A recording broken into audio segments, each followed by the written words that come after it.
नमस्कार, जोहार। मैं पूनम और आप देख रहे हैं जोहार झारखंड। चलिए जानते हैं आज की 25 महत्वपूर्ण बड़ी खबरों को।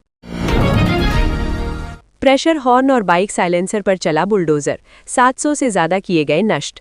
राजधानी रांची में शनिवार को ट्रैफिक एसपी और ग्रामीण एसपी की अगुवाई में शहर में 250 से ज्यादा प्रेशर हॉर्न और करीब 400 साइलेंसर पर बुलडोजर चलाया गया। ट्रैफिक पुलिस ने अभियान चलाकर 700 से ज्यादा साइलेंसर और प्रेशर हॉर्न जब्त किए थे। रांची ट्रैफिक पुलिस द्वारा हाल के दिनों में प्रेशर हॉर्न और मॉडिफाई साइलेंसर को लेकर बड़ा अभियान चलाया गया था। इस दौरान 700 से ज्यादा बाइक सवारों का चालान काटा गया। साथ ही साइलेंसर के साथ साथ प्रेशर हॉर्न को भी जब्त किए गए। शनिवार को साइलेंसर और प्रेशर हॉर्न को रांची पुलिस लाइन में नष्ट किया गया। इसके लिए बाकायदा सभी 700 प्रेशर हॉर्न और साइलेंसर पर एक साथ बुलडोजर चलाकर उसे पूरी तरह से नेस्तनाबूद कर दिया गया। रांची के ट्रैफिक एसपी राकेश सिंह ने बताया कि प्रेशर हॉर्न और मॉडिफाइड साइलेंसर कार या बाइक में लगाना ट्रैफिक नियमों का उल्लंघन है। इसकी वजह से आम लोगों को काफी दिक्कतों का सामना करना पड़ता था। शिकायत मिलने के बाद ट्रैफिक पुलिस के द्वारा एक बड़ा अभियान चलाया गया और 1 महीने के भीतर ही 700 से ज्यादा प्रेशर हॉर्न और साइलेंसर को जब्त किया गया, जिसे शनिवार को पुलिस लाइन में बुलडोजर चलाकर सभी को नष्ट कर दिया गया। ट्रैफिक एसपी ने बताया कि ये अभियान अब ग्रामीण क्षेत्र में भी चलाया जाएगा ताकि लोगों को राहत मिल सके। मौके पर मौजूद रांची के ग्रामीण एसपी प्रवीण पुष्कर ने बताया कि ट्रैफिक पुलिस के द्वारा न सिर्फ प्रेशर हॉर्न और मॉडिफाइड साइलेंसर को जब्त किया गया, बल्कि उसमें लगने वाले विभिन्न तरह के लाइट्स जो सड़क पर ड्राइविंग के दौरान व्यवधान पैदा करते थे, उन्हें भी नष्ट किया गया है। ग्रामीण एसपी ने बताया कि ये प्रक्रिया उन लोगों के लिए सबक है जो नियमों का उल्लंघन कर अपने बाइक में मॉडिफाइड साइलेंसर सहित विभिन्न तरह के प्रतिबंधित उपकरण लगाते हैं। बता दें कि हाल के दिनों में रांची के ट्रैफिक एसपी राकेश सिंह को कई बुजुर्गों ने ये शिकायत की थी कि खासकर अस्पताल के बाहर और रात के समय मॉडिफाइड साइलेंसर की वजह से बाइक काफ़ी तेज़ आवाज़ करती है, जिसकी वजह से मरीजों को काफ़ी दिक्कतों का सामना करना पड़ता था। इसी तरह की शिकायतें अन्य लोगों के द्वारा भी ट्रैफिक एसपी तक पहुंचाई गई थीं, जिसके बाद एक बड़ा अभियान चलाकर ये कार्रवाई की गई। पलामू में कार और बाइक की जोरदार टक्कर, परिवार के 3 सदस्य गंभीर रूप से घायल। मेदिनीनगर पांकी मुख्य मार्ग स्थित महावीर मोड़ के पास कार और बाइक की आमने सामने टक्कर हो गई। इस हादसे में बाइक सवार एक ही परिवार के 3 लोग गंभीर रूप से घायल हो गए। घायलों में सगे भाई बहन और उनकी मां शामिल है। जानकारी के अनुसार परिवार के तीनों लोग करीब 12 बजे बाइक से मेदिनीनगर से पांकी की ओर जा रहे थे, जबकि कार पांकी से मेदिनीनगर की ओर आ रही थी। इसी दौरान महावीर मोड़ के पास दोनों वाहनों में जोरदार टक्कर हो गई। हादसे के बाद मौके पर मौजूद ग्रामीणों की मदद से तीनों घायलों को इलाज के लिए मेदिनीनगर सदर अस्पताल भेजा गया। साथ ही पुलिस को इसकी जानकारी दी गई। सूचना मिलते ही लेस्लीगंज थाना की पुलिस मौके पर पहुंची और कार व बाइक को कब्जे में लेकर मामले की जांच शुरू कर दी है। बालू का अवैध परिवहन रोकने गए सीओ पर हमला, बालू माफियाओं ने की मारपीट, वाहन के शीशे भी तोड़े। लोहरदग्गा जिले के सिन्हा थाना क्षेत्र में बालू माफियाओं ने अंचलाधिकारी पर हमला कर दिया। इस हमले में अंचलाधिकारी की गाड़ी क्षतिग्रस्त हो गई। पूरे मामले में प्राथमिकी दर्ज कराई गई है। पुलिस मामले की जांच कर रही है। मामला लोहरदग्गा जिला के सिन्हा थाना क्षेत्र से जुड़ा हुआ है। सीओ ने घटना को लेकर सिन्हा थाना में 3 नामजद और 10 अज्ञात महिला पुरुष के विरुद्ध प्राथमिकी दर्ज कराई है। प्राथमिकी के अनुसार सिन्हा थाना क्षेत्र के मुर्की सिन्हा पथ पर नूरी सराय पुल के पास सीओ पंकज कुमार भगत पर हमला हुआ। सीओ ने थाना में आवेदन देकर कहा है कि उन्हें गुप्त सूचना मिली थी कि अवैध डंपिंग यार्ड से अवैध बालू का उठाव हो रहा है। जब वो वहां पहुंचे तो सिन्हा नूरी सराय निवासी जैनुल अंसारी के पुत्र दानिश अंसारी, उसकी पत्नी नुसरत जहां और छोटे पुत्र राशिद अंसारी सहित 10 अज्ञात महिला पुरुष ने उन पर हमला कर दिया। साथ ही उनके द्वारा पकड़े गए ट्रैक्टर से बालू को अनलोड कर ट्रैक्टर लेकर फरार हो गए। सीओ ने कहा है कि लाठी डंडा बेलचा से उनके साथ मारपीट भी की गई। उन लोगों ने ईंट से उनके वाहन के शीशे पर हमला किया, जिससे वाहन का शीशा टूट गया। इसके बाद भी उन लोगों ने उन्हें रोककर उनके साथ मारपीट करने की कोशिश की। साथ ही झूठे केस में फंसाने की धमकी भी दी, जिसके बाद सूचना पर पुलिस की टीम पहुंची तो सभी भाग गए। सीओ पंकज कुमार भगत के आवेदन पर सिन्हा थाना प्रभारी नीरज झा ने कांड संख्या 2626 में सरकारी कार्य में बाधा, धमकी, हमला करने को लेकर प्राथमिकी दर्ज की है। पुलिस इंस्पेक्टर सुधीर साहू का कहना है कि सीओ के आवेदन पर प्राथमिकी दर्ज कर ली गई है। पुलिस मामले की जांच कर रही है। बाबा राइस मिल ग्रुप पर आईटी की बड़ी कार्यवाही, 42 ठिकानों पर छापेमारी। चावल कारोबार की आड़ में टैक्स चोरी का शक। बाबा राइस मिल ग्रुप और इससे जुड़े कमीशन एजेंटों के खिलाफ आयकर विभाग की कार्यवाही लगातार जारी है। पिछले 2 दिनों से झारखंड और बिहार के 5 शहरों रांची, जमशेदपुर, पटना, गया और औरंगाबाद में एक साथ 42 जगहों पर छापेमारी की जा रही है। सूत्रों के मुताबिक अब तक आयकर विभाग को 3 करोड़ रुपए से ज्यादा नकदी और जेवरात मिले हैं। इसके अलावा बड़ी संख्या में जमीन, मकान और अन्य संपत्तियों से जुड़े कागजात भी जब्त किए गए हैं, जिनकी जांच की जा रही है। विभाग को शक है कि चावल के कारोबार की आड़ में बड़ी रकम की आय छिपाई गई और लेनदेन सही तरीके से खातों में नहीं दिखाया गया। इसी संदेह के आधार पर यह सुनियोजित कार्यवाही की गई है। छापेमारी के दौरान सबसे ज्यादा नकदी 1 करोड़ 25 लाख रुपए रांची के बरियातू रोड स्थित ला विस्टा अपार्टमेंट में बाबा राइस मिल ग्रुप के मुख्य मालिक योगेश साहू के फ्लैट से मिली। जब आयकर अधिकारियों ने इस रकम के स्रोत के बारे में पूछा तो कोई ठोस जवाब या दस्तावेज नहीं दिए जा सके। इसके अलावा ग्रुप से जुड़े अन्य लोगों और आढ़तियों के ठिकानों से 75 लाख, 50 लाख, 20 लाख और 2 जगहों से 10-10 लाख रुपए नकदी मिलने की पुष्टि हुई है। उम्र सीमा में छूट नहीं मिलने से आक्रोश में छात्र आंदोलन पर उतारू।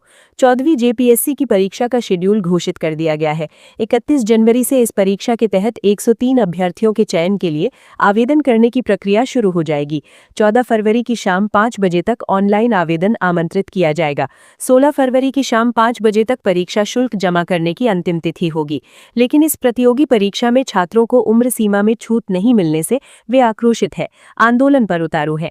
जेपीएससी अध्यक्ष और मुख्यमंत्री से मिलकर अपनी बात रखने की कोशिश कर रहे हैं। छात्रों का कहना है कि अगर उम्र सीमा में छूट नहीं मिली तो वे आंदोलन की राह पकड़ेंगे। कुछ यही स्थिति कक्षपाल नियुक्ति को लेकर भी है। राज्य में 10 साल बाद कक्षपालों की नियुक्ति प्रक्रिया शुरू हो रही है, लेकिन इस प्रतियोगी परीक्षा में भी जेएसएससी द्वारा उम्र सीमा में कोई छूट नहीं दी जा रही है। 14वीं जेपीएससी के लिए निकाले गए विज्ञापन में उम्र सीमा के लिए कट ऑफ डेट अगस्त 2026 तय किया गया है। इस कारण उम्र सीमा में कोई छूट नहीं मिलने से छात्र आक्रोशित है। उनका कहना है कि 7वीं से 10वीं जेपीएससी की परीक्षा में सरकार ने कट ऑफ डेट अगस्त 2016 निर्धारित किया था। उसके बाद 11वीं से 13वीं जेपीएससी की परीक्षा में भी कट ऑफ डेट अगस्त 2017 निर्धारित किया गया। अब 14वीं जेपीएससी की परीक्षा में भी उसी अनुरूप कम से कम 5 साल की उम्र सीमा में छूट मिलनी चाहिए, लेकिन सरकार और जेपीएससी ने छात्रों के हितों का कोई ध्यान नहीं रखा है। उम्र सीमा में दी जा रही छूट को ध्यान में रखते हुए हजारों की संख्या में छात्र इस परीक्षा के लिए तैयारी कर रहे हैं। अब उम्र सीमा में छूट नहीं मिलने से वे परीक्षा देने से वंचित रह जाएंगे। अलग झारखंड राज्य का निर्माण वर्ष 2000 में हुआ था। वर्ष 2001 से 2025 तक अगर प्रतिवर्ष जेपीएससी की परीक्षाएं होती तो अब तक कम से जेपीएससी की 25 परीक्षाएं हो चुकी रहती। फिर छात्रों को उम्र सीमा में छूट को लेकर कोई मांग ही नहीं रह जाती। लेकिन पिछले 11 वर्ष में मात्र 3 प्रतियोगी परीक्षाएं हुई। प्रतिवर्ष परीक्षा नहीं होने से हजारों छात्र परीक्षा देने से वंचित होते गए। हालांकि 5 साल की उम्र सीमा में छूट देने से कुछ भरपाई हुई, लेकिन इस बार उम्र सीमा में कोई छूट नहीं देने से फिर हजारों छात्र वंचित होंगे। एसएसपी के आश्वासन के बाद खत्म हुई वकीलों की हड़ताल, आज से काम पर लौटेंगे अधिवक्ता।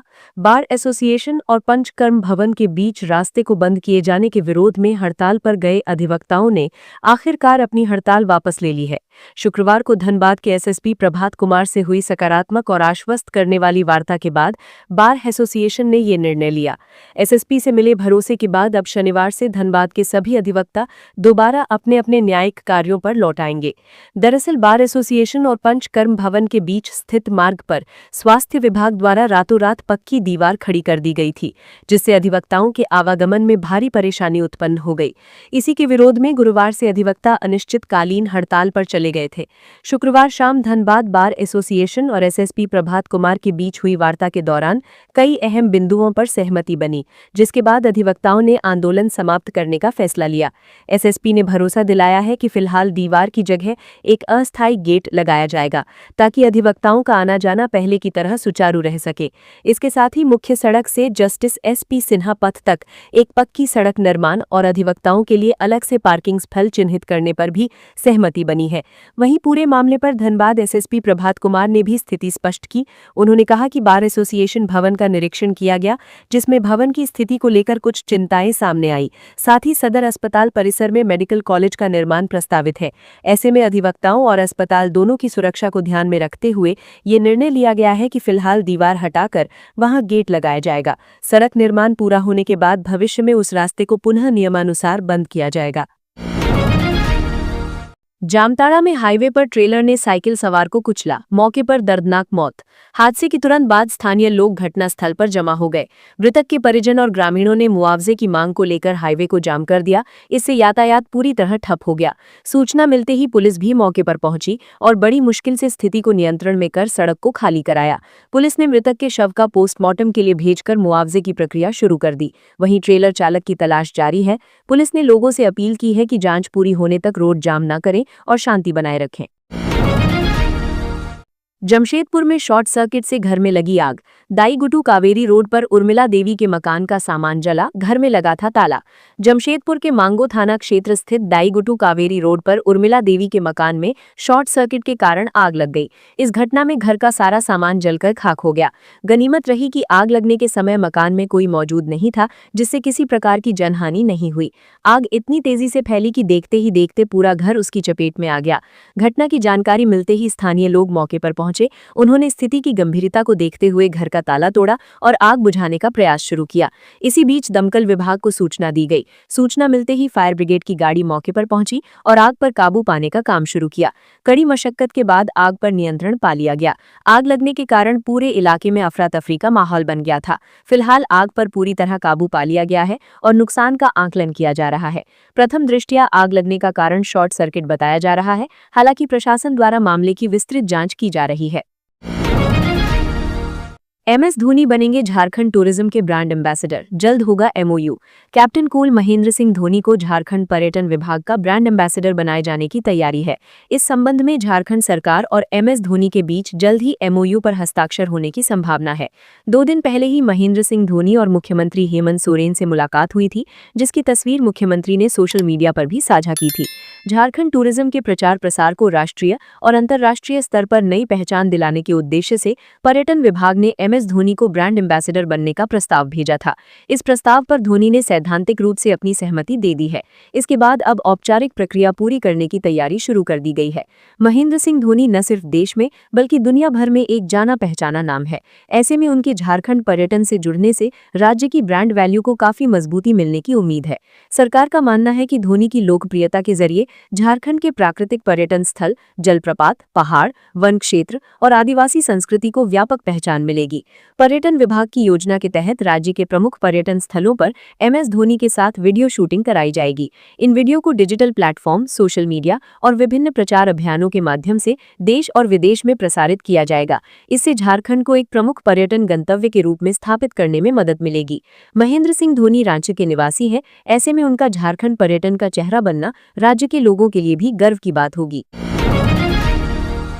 रांची में सड़क चौड़ीकरण की जमीन पर अतिक्रमण हटाने का अल्टीमेटम। रांची नगर निगम ने शहर के सभी बिल्डर और लाइसेंस प्राप्त तकनीकी व्यक्ति LTP को सख्त चेतावनी दी है। नगर निगम ने कहा है कि भवन प्लान की स्वीकृति के समय पथ चौड़ीकरण के लिए जो जमीन नगर निगम को गिफ्ट की जाती है, उस पर कई जगह अतिक्रमण कर निर्माण किया गया है। नगर निगम के अनुसार ऐसे अतिक्रमण के कारण आम लोगों को आवागमन में परेशानी हो रही है। साथ ही ये झारखंड नगरपालिका अधिनियम 2011 और झारखंड भवन उपविधि 2016 का खुला उल्लंघन है।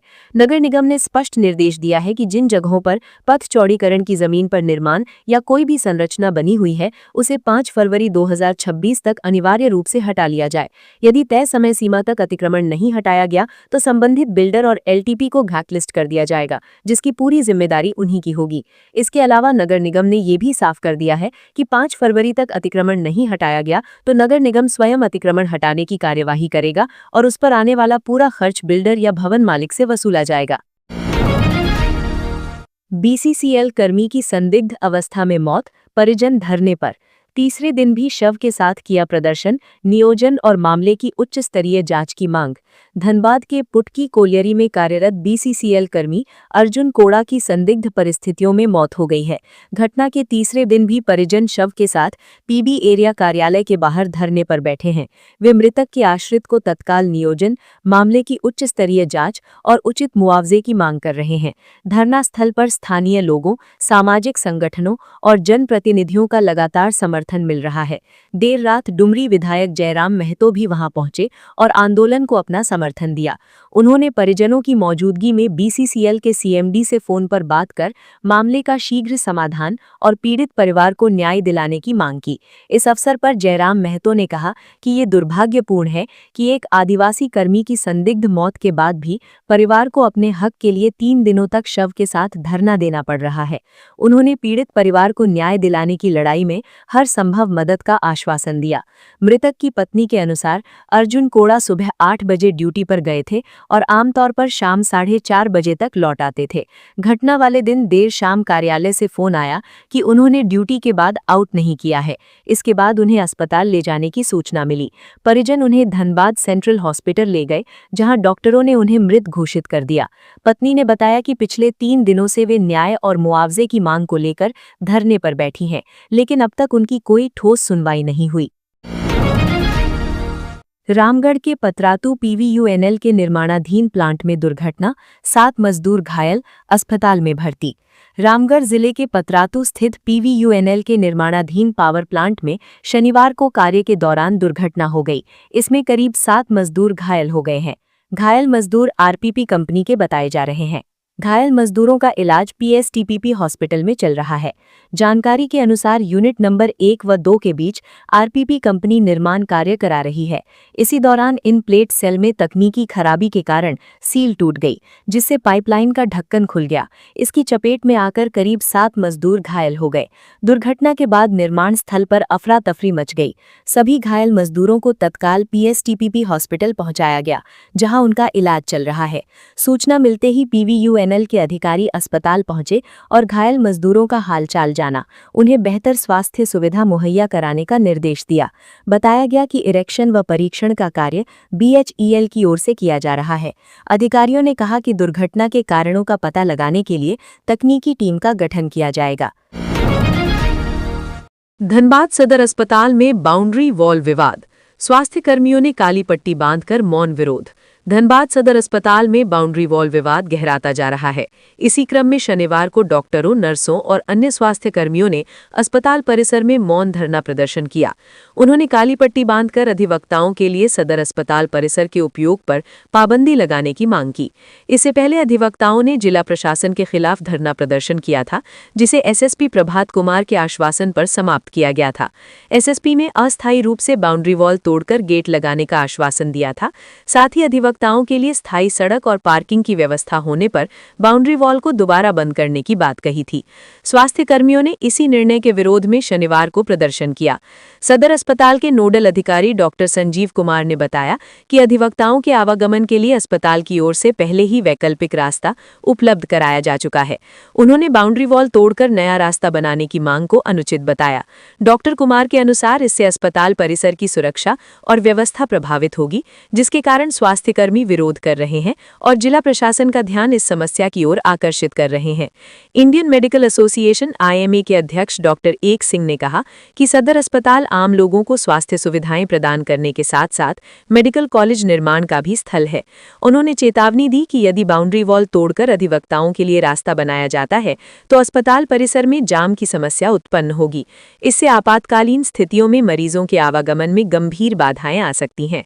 डॉक्टर सिंह ने यह भी बताया कि सदर अस्पताल की जमीन पर पहले ही अतिक्रमण हो चुका है और कुछ भूमि कोर्ट परिसर को आवंटित की जा चुकी है। ऐसे में और जमीन या रास्ते की मांग करना उचित नहीं है।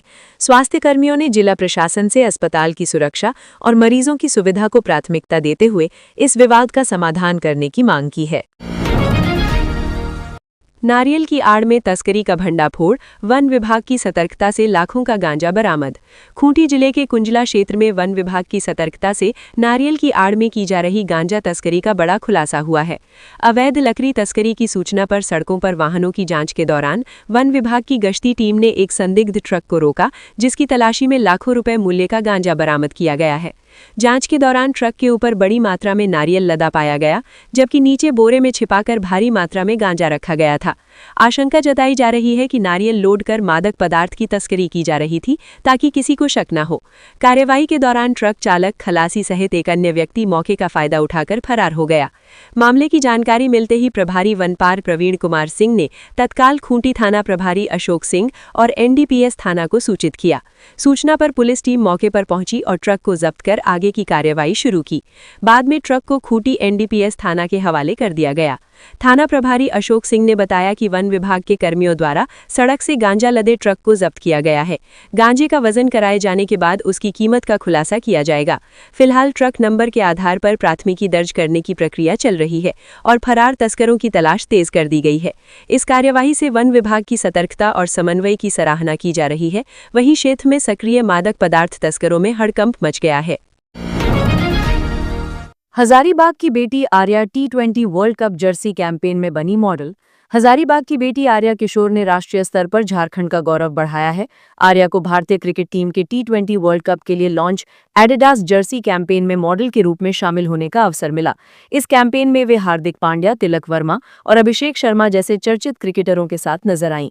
हजारीबाग में जन्मी आर्या ने अपनी प्रारंभिक शिक्षा DAV पब्लिक स्कूल से पूरी की और कम उम्र में ही मॉडलिंग की दुनिया में कदम रखा। वर्तमान में वे दिल्ली में रहकर मॉडलिंग, अभिनय और पत्रकारिता के क्षेत्र में सक्रिय हैं।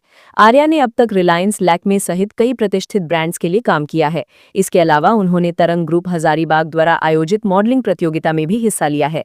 अपनी इस सफलता का श्रेय आर्या ने अपने माता-पिता, बहन, शिक्षकों और मार्गदर्शकों को दिया है। उनके इस राष्ट्रीय मंच पर प्रदर्शन ने झारखंड के युवा प्रतिभाओं की क्षमताओं को नई पहचान दिलाई है। सिमडेगा में पुलिस जवान ने पेश की मानवता की मिसाल। थैलेसीमिया से पीड़ित 9 वर्षीय मासूम बच्ची को रक्तदान कर बचाई जान। खाकी वर्दी के पीछे छिपे मानवीय चेहरे की एक भावुक कर देने वाली तस्वीर सिमडेगा में सामने आई है। जिला पुलिस के एक जवान ने थैलेसीमिया जैसी गंभीर बीमारी से जूझ रही 9 वर्षीय मासूम बच्ची की जान बचाने के लिए समय पर रक्तदान कर न केवल फर्ज निभाया बल्कि समाज के सामने सेवा का सर्वोच्च उदाहरण पेश किया है। घटना के अनुसार पिथरा नवाटोली निवासी विनोद कुल्लू की 9 वर्षीय पुत्री रोनिका कुल्लू थैलेसीमिया जैसी गंभीर बीमारी से जूझ रही है। उसे तत्काल O+ रक्त की आवश्यकता थी। परिजनों ने काफी प्रयास किया, लेकिन ब्लड बैंक में इस ग्रुप का रक्त उपलब्ध नहीं था। थक हार कर सामाजिक कार्यकर्ता के माध्यम से स्पर्श श्रीकांत खोटरे से मदद की गुहार लगाई गई। मामले की गंभीरता को देखते हुए SP श्रीकांत खोटरे ने तत्काल परिचारी प्रवर को निर्देशित किया कि प्राथमिकता के आधार पर रक्त उपलब्ध कराया जाए। निर्देश मिलते ही पुलिस महकमे में O+ ब्लड ग्रुप वाले जवानों की तलाश शुरू हुई। इसी क्रम में अपर समाहर्ता के अंगरक्षक के रूप में तैनात आरक्षी संख्या 502 देव कुमार दास का पता चला। जैसे ही आरक्षी देव कुमार दास को बच्ची की स्थिति के बारे में बताया गया, उन्होंने बिना एक पल की देरी किए स्वेच्छा से रक्तदान करने की सहमति दी। वे तत्काल सदर अस्पताल के ब्लड बैंक पहुंचे और रक्तदान किया। उनके इस समय पर किए गए सहयोग से बच्ची का उपचार संभव हो सका और उसे नया जीवन दान मिला। आरक्षी के इस निस्वार्थ और संवेदनशील कार्य ने सिमडेगा पुलिस की प्रतिष्ठा में 4 चांद लगा दिए हैं। पुलिस प्रशासन ने उनके इस उत्कृष्ट योगदान की सराहना करते हुए उन्हें प्रशस्ति पत्र प्रदान कर पुरस्कृत व सम्मानित किया। ये कार्य सिमडेगा पुलिस की मानवीय छवि को दिखाता है। झारखंड के मुख्य सचिव की पत्नी को नोटिस। जमीन घोटाला जांच में ईडी का बड़ा कदम। बर्लिन अस्पताल की जमीन का मामला। जमीन घोटाला मामले में मनी लॉन्ड्रिंग के तहत जांच कर रहे प्रवर्तन निदेशालय ने झारखंड के मुख्य सचिव अविनाश कुमार की पत्नी प्रीति कुमार को नोटिस जारी किया है। ईडी ने बरियातू रोड स्थित बर्लिन अस्पताल की कथित जमीन से जुड़े दस्तावेज उपलब्ध कराने को कहा है।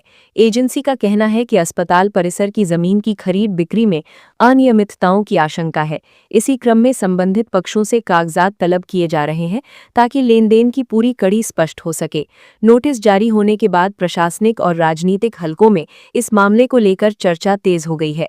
ईडी बर्लिन अस्पताल की जमीन की खरीद बिक्री को लेकर पिछले 3 वर्षों से जांच कर रही है। जांच के दौरान जमीन की मापी कराई गई है और उसका बाजार मूल्य भी तय कराया गया है। एजेंसी के मुताबिक शुरुआती आकलन में जमीन की कीमत और रजिस्ट्री में दर्शाई गई राशि के बीच बड़ा अंतर पाया गया है। इसी आधार पर मनी लॉन्ड्रिंग से जुड़े पहलुओं की भी पड़ताल की जा रही है। ईडी ये जानना चाहती है कि जमीन सौदे में धन का स्रोत क्या था और क्या नियमों के विपरीत तरीके अपनाए गए। जांच के दौरान कई दस्तावेज जुटाए गए हैं। ईडी की जांच में सामने आया है कि बड़गाई अंचल के खाता नंबर 54 के प्लॉट नंबर 2711 की करीब 12 कट्ठा जमीन की कथित तौर पर गलत तरीके से खरीद बिक्री की गई।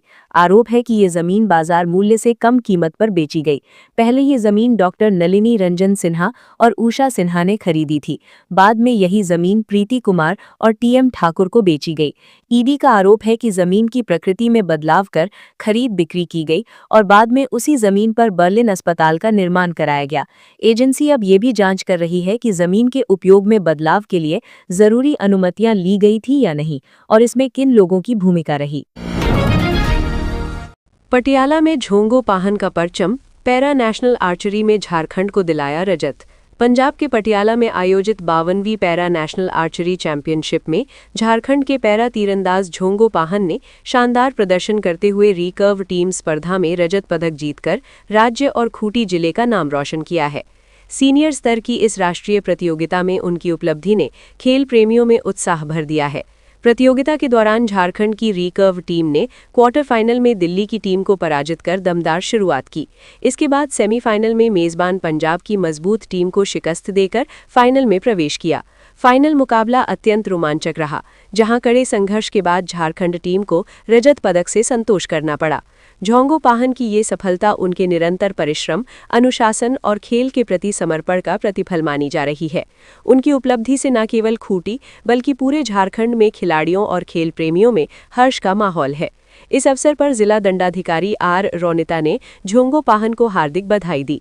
उन्होंने कहा कि झोंगो ने राष्ट्रीय मंच पर जिले और राज्य का मान बढ़ाया है तथा वे जिले के युवाओं के लिए प्रेरणा स्रोत हैं। डीसी ने ये भी आश्वस्त किया कि जिला प्रशासन भविष्य में भी प्रतिभाशाली खिलाड़ियों को हर संभव सहयोग प्रदान करता रहेगा। तो ये थी आज की झारखंड के महत्वपूर्ण बड़ी खबरें। अगर आप इसी तरह झारखंड के हर छोटी से बड़ी खबर की जानकारी पाना चाहते हैं तो आप हमारे चैनल को सब्सक्राइब करके रखें। तो हमें दीजिए इजाजत, फिर मिलते हैं अगली न्यूज़ में। धन्यवाद।